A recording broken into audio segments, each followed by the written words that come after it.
Em nome do PSD, queria agradecer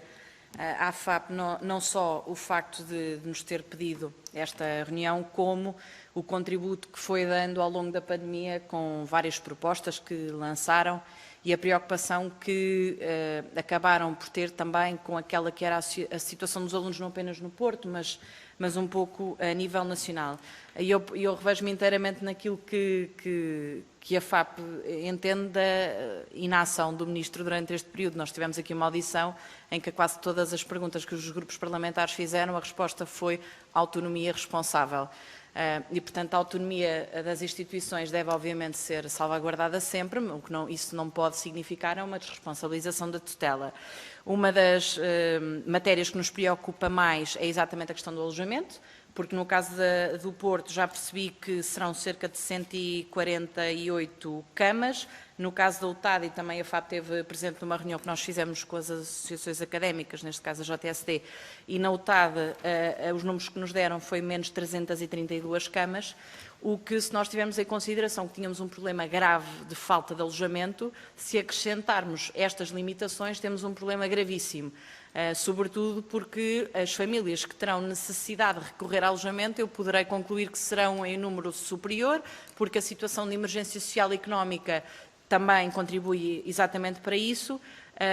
e infelizmente são ou as instituições ou as autarquias que têm ficado de alguma forma responsáveis por isso. Nós olhamos para, de facto, o Programa de Estabilização Económica e Social, olhamos para o Orçamento Retificativo e concluímos que o ensino superior e a ação social não são prioridades para este Governo e isso deve nos incomodar, mas temos obviamente agora em certa especialidade, nas propostas de alteração ao orçamento, a possibilidade de melhorar também o documento nesse sentido.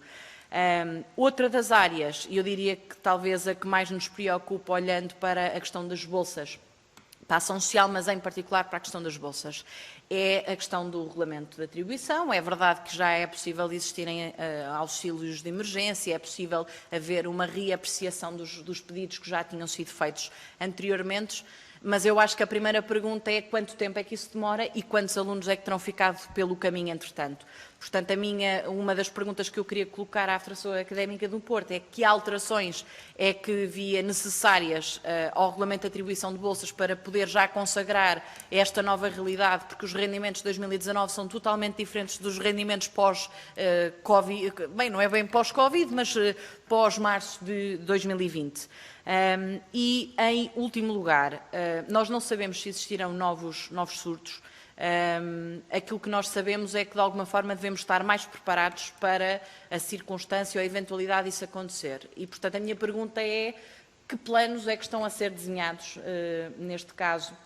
nas instituições no Porto, para que, na eventualidade de existirem novos surtos, para que nós possamos, de alguma forma, estarmos mais preparados e os alunos,